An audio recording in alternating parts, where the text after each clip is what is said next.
For the guys out there, you got to have vision to see potential. Instead of, well, it ain't working right now, let me go over here. Right. Let me go over here, let me go over here. You know, my wife's pedigree. Come on. Her pedigree, you know, she raised me up out the ghetto a little bit. You know, I had one foot in the street. You know? So it's a balance. It's a balance. I was in the video Peaches and Cream. Okay. See, I knew I'd get someone. 112, right? 112. We rehearsed for 3 weeks, 8 hours a day for that video. And if you go back and you watch the video, you will not understand why. Because Diddy came on set and was like, nah, just go in there and shake your ass and bend over and, you know, what Diddy would say.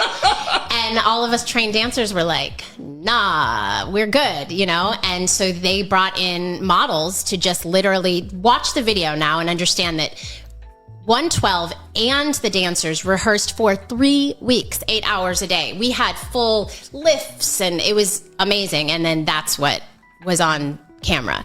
And that happens a lot. I booked a Macy's commercial where the audition was triple turns into aerials, into things that are like, and then we put a backpack tree on us and turned around and went.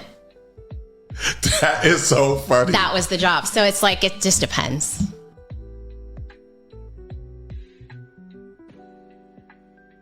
And a lot of these modern women, they say a lot of stuff that's demeaning.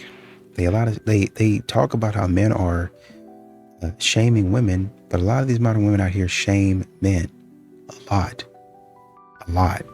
They say some off the wall stuff. They say some crazy stuff to disrespect a man.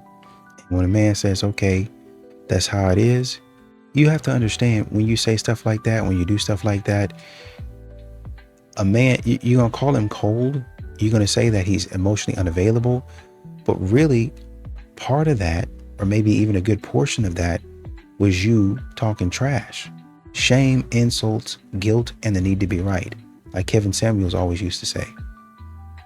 You two were worried about shaming him and insulting him. Now that man seemed cold and distant, and you're not looking at what you did that might have caused that. I knew this was coming, y'all. I knew this was coming. The downfall of dating apps is officially here, and you can't outrun it. We're all going to have to find some social skills, and quick. So let's get into it. Bumble's laying off 30% of their workforce. I've been predicting for a while that the dating apps are going to have a major decline just based off the way that things have been going and the trends I've been seeing. I feel like 2015, around then, is when dating apps really started to become popular. Up until that point, they had existed, but they weren't cool. They were really more for older people or kind of like a last resort for some people. It was not mainstream at all. It really started having its era in 2015 and peaked during the pandemic. But since the pandemic, we have been seeing the dating apps on a major decline. And I think we're about to see them go back to what they were pre-2015. I think they're about to be pretty much non-existent. So yeah, Meeting in the Wild is back. We're seeing a big resurgence in in-person events, things like mixers and happy hours and networking events. There's a rise in paddle and pickleball clubs. I don't know what the difference between paddle and pickleball are. Could be the same thing. I don't know. Running clubs are having a big moment. Chess clubs, dance classes, things of that nature. I think we're also just going to see people interacting in public more, approaching people in coffee shops and at restaurant bars. So hiding behind screens is out. Meeting people in the wild is back in, and I love to see it. I think our society really needs it. You know, modern women, a lot of them thrive on what's out there. I'm doing it for the plot. What's next? But, you know, unless there's a little bit more uncertainty, especially in dating, men don't really thrive off of that same thing. And so, you know, when you run into the same thing over and over again and it gets expensive, then for a lot of men, that curiosity stops. I'm not really curious anymore about it because I already know what's going to happen. I already know what's going to happen. So I'm not really curious anymore. I'm more so tired. I'm more so frustrated. I'm more so upset. I'm no longer excited at the potential to meet somebody because for, going out with these modern women, it ends poorly. So I'm at that point in time, a lot of men just check out. They just go their separate ways. I'm just going to keep on doing my thing. Don't worry about me. Since men don't approach women anymore, I guess I should start going up to men. I live in a city, and literally anytime I'm walking anywhere, anytime I see a cute guy, it's always heads down, headphones in, he won't look it. That is because dating has become a humiliation ritual for us guys. I did approach a woman like 3 years ago. If you think I'm gonna be doing that again, kiss my ass. I got laughed at so much, when I went home I just cried. It literally got to the point where I had to switch classes. I've seen so many videos being like, no, we don't want you to approach us, stay the away from us. We don't know who to approach. Nowadays, you are not going to be expecting, oh, you know what? I look pretty today. A guy's definitely gonna approach me. No, that's absolutely not true.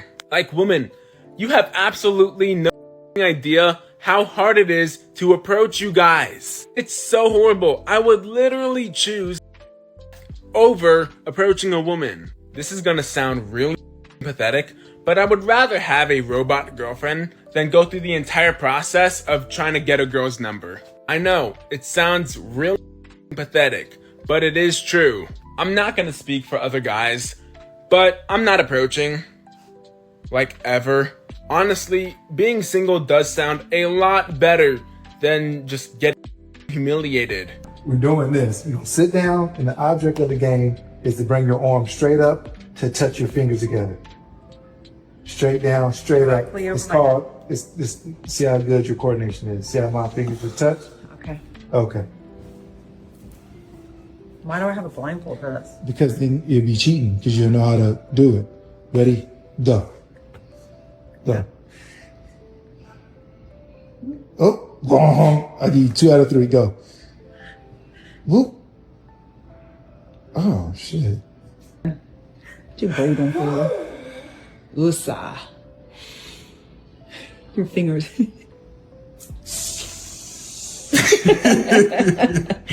Felt good. Felt good. Felt good. Try it again. Okay. It looked good. Looked great.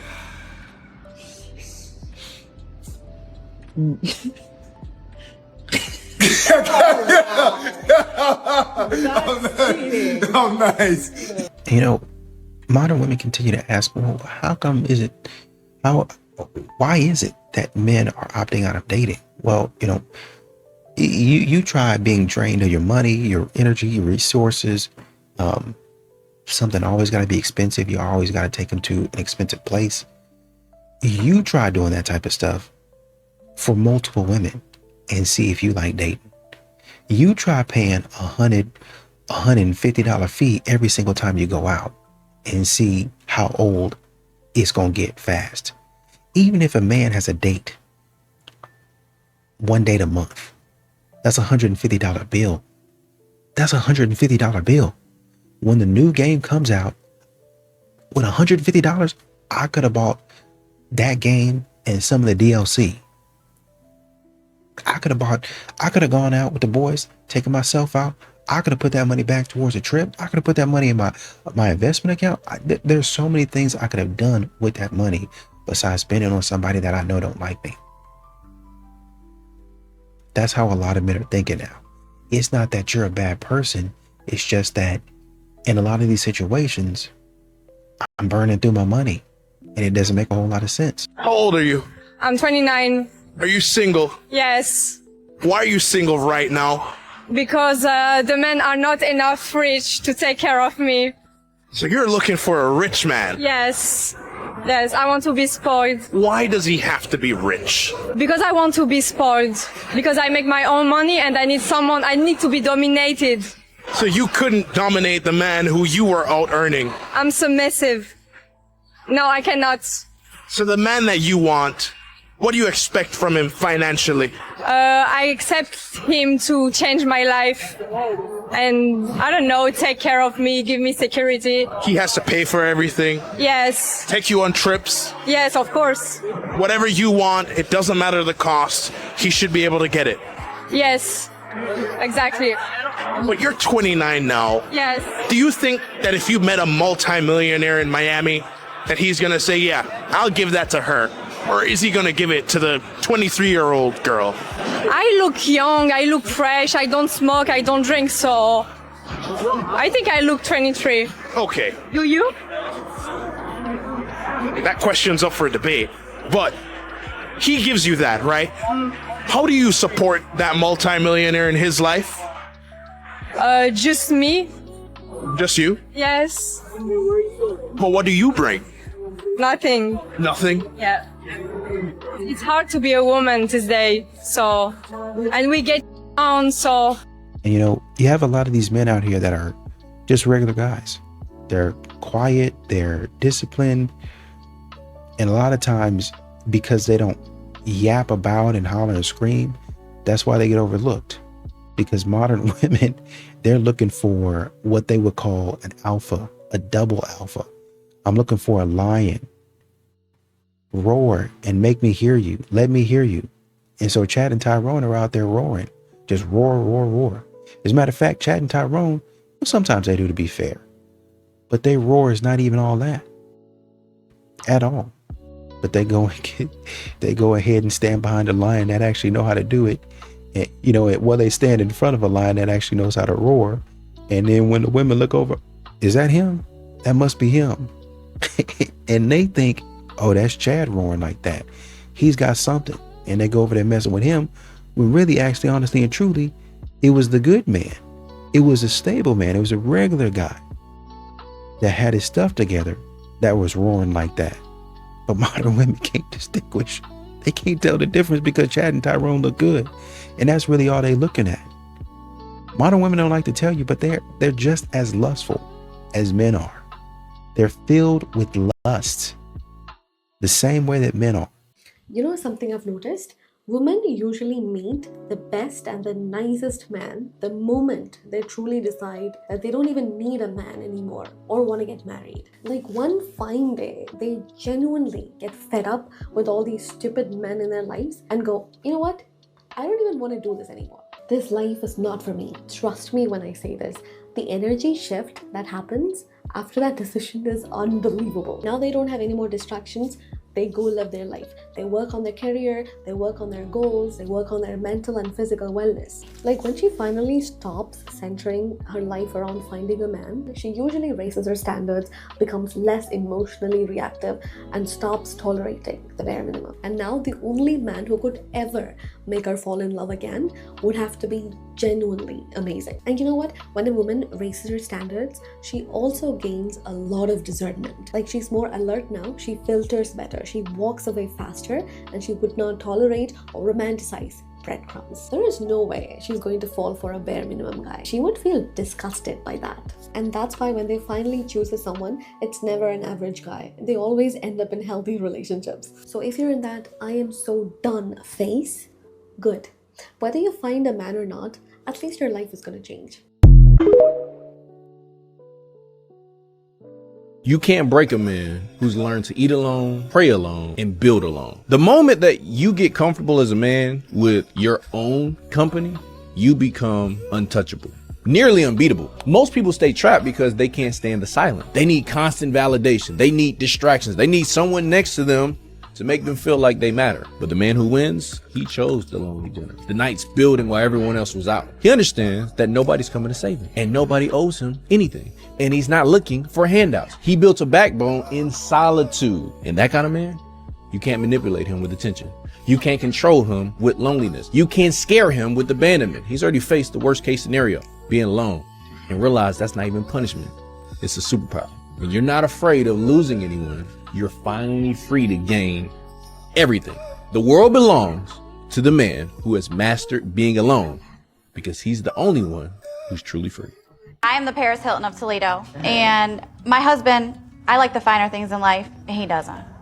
He is cheap. Okay. For instance, grocery shopping is a terrible mess. He puts every generic food in the cart. And we all know that generic macaroni and cheese does not taste good.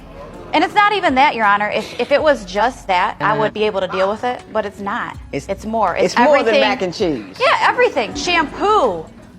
Clothes. He likes the discount stores. Me, I have to go to the mall. You know, I mean, I'm materialistic and I'm a girly girl, and he knew that when he married me. When a woman doesn't want you anymore, she'll start doing these 4 things. Most men notice the first 3 signs and think everything is still fixable.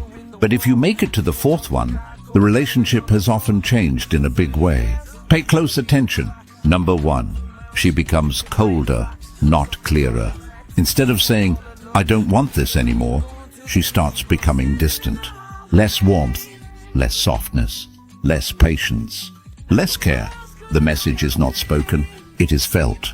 Number 2, she starts disrespecting you more easily. Her tone changes, her attitude hardens. Small things become irritation. Respect starts slipping.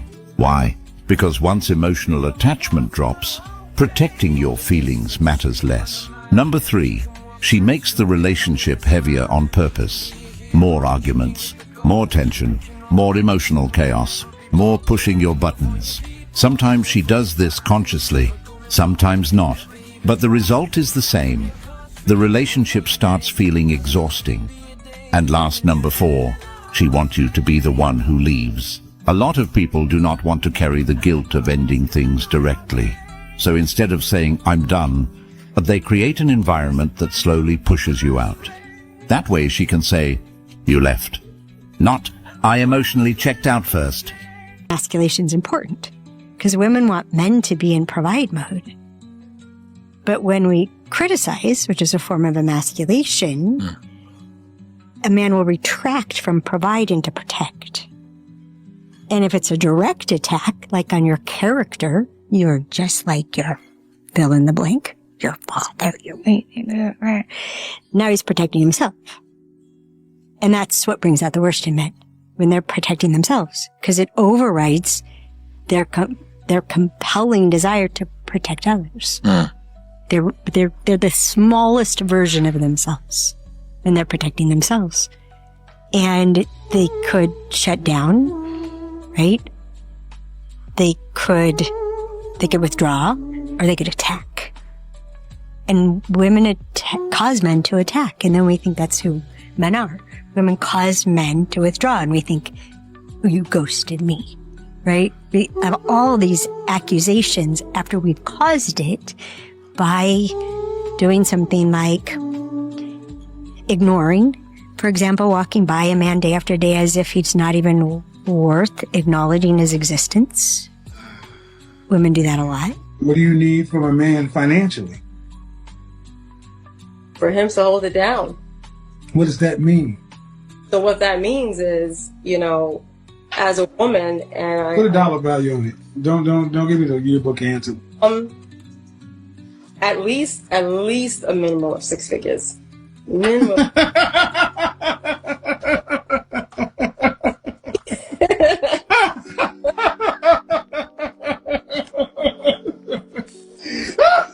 Are you kidding? I'm not kidding. I laugh, man, because I'm trying to keep it light, but 50K, 60K don't exist. Even 80, 90K. If he was making $99,000 a year, not good enough. At least a minimum of 6 figures. A minimum. Well, women always choose bad boys, not nice men. What do you think? Not true. Not all women. Maybe some do. And I don't know why you're asking me this, because I ain't got a clue.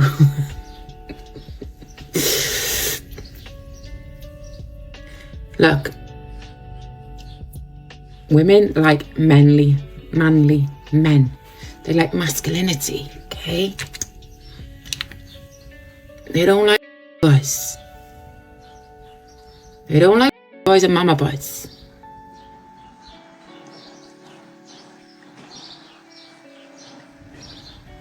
End of the day, it goes back to Adam and Eve. And A man likes a feminine woman, and a man and a woman likes a manly man. That's all it is, really. And let's talk about you men love. All you men say you don't love the craziness or anything like that, but you all love it. You all love it, really, secretly. You all love the chase and the chaos. You don't want anyway. I don't know, mate, okay? End of the story. I don't know. Men love conquering women in dating. I hear a lot of women ask, oh, why do guys lie about what they want on dating apps? Either their political affiliations, what they're looking for from your connection. And it's very plain and simple. It's that they get off on conquering you. Now, in my last video, I was talking about how a guy lied on his dating profile about his political views to get in my pants. And my gripe is not that a man wants to get in my pants. My gripe is the dynamic of wanting to change a woman, wanting to dominate a woman who he knows would not like him if she had informed consent. And yeah, lying about your political views in order to have sex with a woman is not informed consent. And I think people who don't understand consent and don't understand boundaries, don't respect those boundaries, don't want to have this conversation, because then they would realize that a lot of their male friends or the men in their lives actually have had unconsensual sex with women. It doesn't matter if I have a short or a long-term connection with a man. I want it to be based in reality and authenticity and not lies. Because I don't want to give a man my attention, my time, anything of value related to me if he doesn't believe in human rights, like basic human rights. If he's pro-genocide, I don't want him to benefit from a connection with me. But these men will go so far to gain access to a woman's body. Does body count matter? No. Okay. Hypothetically, would you want your daughter to have a body count of 2 or 100? I wouldn't care. That's her life. So in terms of my preference, I don't have. I got a better question. Hypothetically, someone else's life. You can't have a preference. Yes, okay. That was yeah, you Yes, can. you can have a preference. I got you. Listen. I just don't. I got you. Listen. Okay. Hypothetically, if you have a kid. Yes. And they're going to school. Yes. Would you prefer your child gets an A on her test or an F on her test? Just answer the question. It's not. Would you prefer your child to pass the test or fail the test?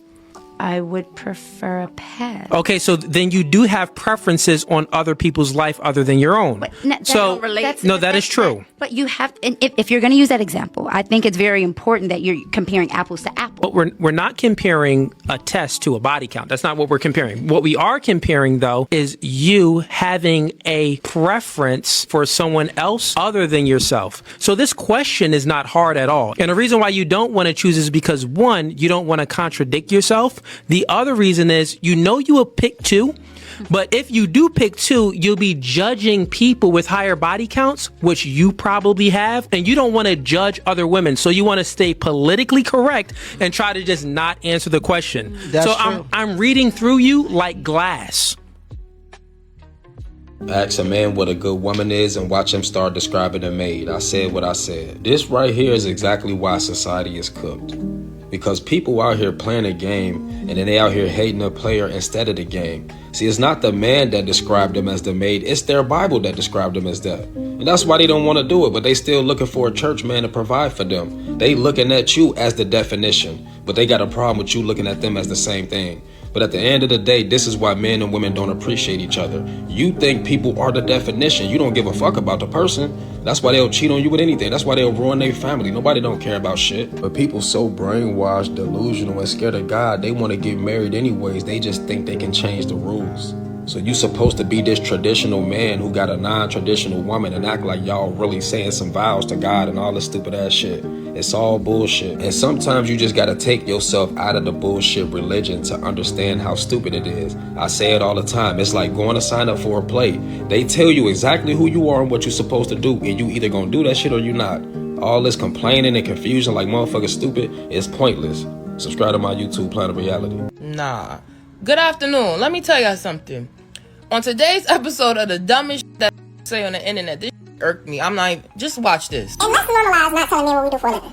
Let's just normalize that. There's no way that I meet you and literally within the first 10 to 5 minutes of you getting my number or knowing me or whatever the case may be, you instantly want to know what I do. I told y'all dumbest shit I ever heard. So now when you meet, you don't want them to ask about y'all? Aren't y'all dating? Aren't y'all getting to know each other? So what you want him to ask you? What size is your? Let me see your puss, send me a picture. That's the type of question you want him to ask you? Because if he asks you that, what y'all gonna get up here and say, oh, all men is over hyper, all they want to do is so take his time out his day to get to know you, and y'all still got a problem with that? I'm gonna tell y'all this every day. Actually, I'm gonna ask y'all this every day. What the do y'all really want for real? I'm gonna tell y'all what y'all want. Y'all want to shut up and just hand y'all money. That's never gonna happen.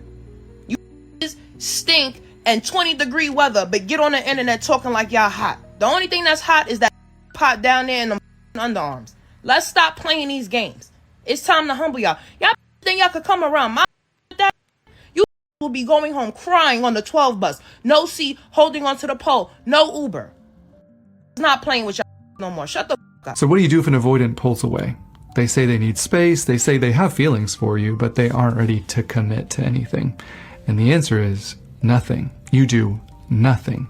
Because your nervous system wants to chase them, right? And over-accommodate to get them back, because it interprets distance as rejection. But here's the thing, even if you got them back, it didn't solve anything. It just temporarily calmed your anxiety. The solution and the healing comes from doing nothing, not as a way to manipulate them into coming back.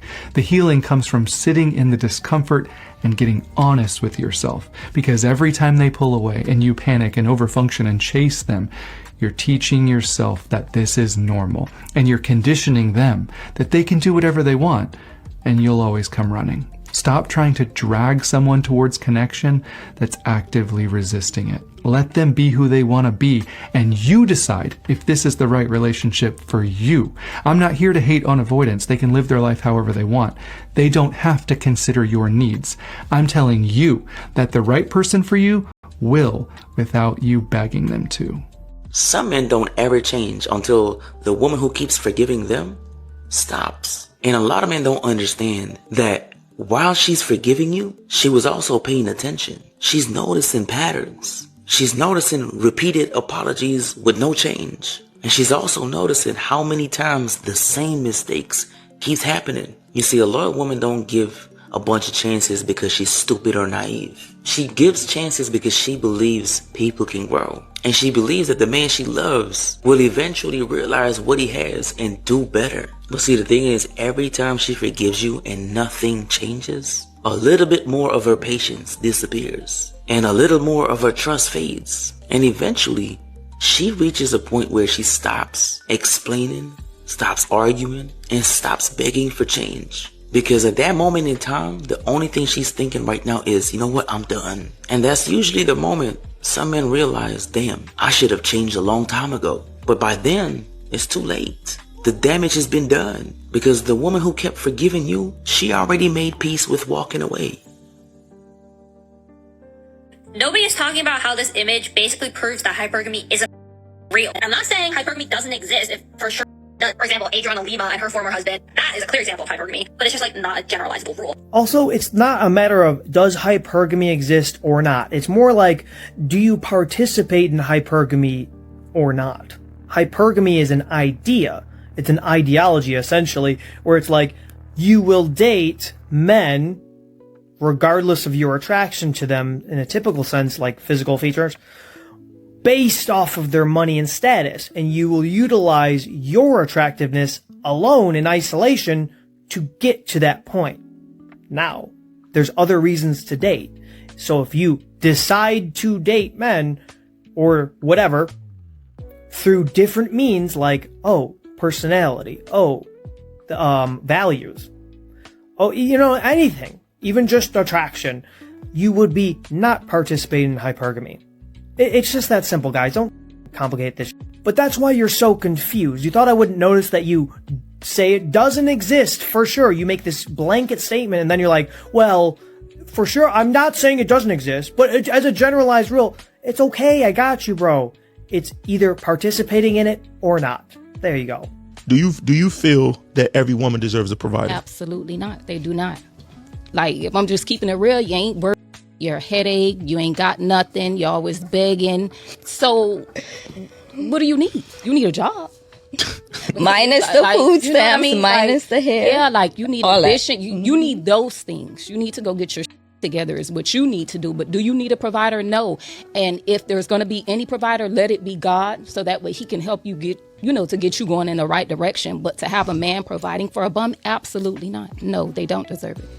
So many women say they want a high value man until it's actually time to have a high value man. Being with a high value man is so much more than being with a man that has money. High value men are very big on accountability. High value men tend to be very blunt and don't sugarcoat much. You may get a little time to wallow in your feelings, but eventually it's time to move on. High value men like high maintenance women. High maintenance women is not snobby women, not mean women, not rude women. High maintenance women are women who care about the exterior as much as they care about the interior. They go to the gym, they get their hair done, they get their lashes done, they get their nails done. Whatever their exterior looks like, it's always together. Wanting to go on a 6-month hiatus and just not care about what you look like when you walk out of the house is not going to work. If that high maintenance man decided that he wasn't going to go to work and stop making money and stop paying bills, there would be a problem. High maintenance men are quiet, private, and low-key. High maintenance men do not argue, they communicate. High maintenance men will walk away from an argument before continuing to engage. High maintenance men work. So no, they're not going to sit on the phone with you for an hour in the middle of the day when they're working. High maintenance men are going to teach you. They're going to pour into the places that you are lacking. Women don't fear losing a good man. They fear being asked to grow up. So they choose someone who lets them stay the same. They call it love, but it's just comfort without accountability. That's why weak women say strong men are controlling, because he has standards, not problems. He won't accept half effort. He won't babysit a grown woman. He'll expect you to show up, to build, to love. Right. And when you can't do that, you'll call him toxic or too demanding. Just because he asked you to be a better woman. Men, don't shrink to fit her comfort zone. Sometimes you're not controlling, she's just not ready. The right woman will rise to meet your energy. Weak women fear strong men. Strong women respect them. So protect your standards, protect your peace, and never dim your light. The woman who deserves you won't need you to glow any less. Drop a 100 if you feel that, and pass this on to someone who needs it. God bless.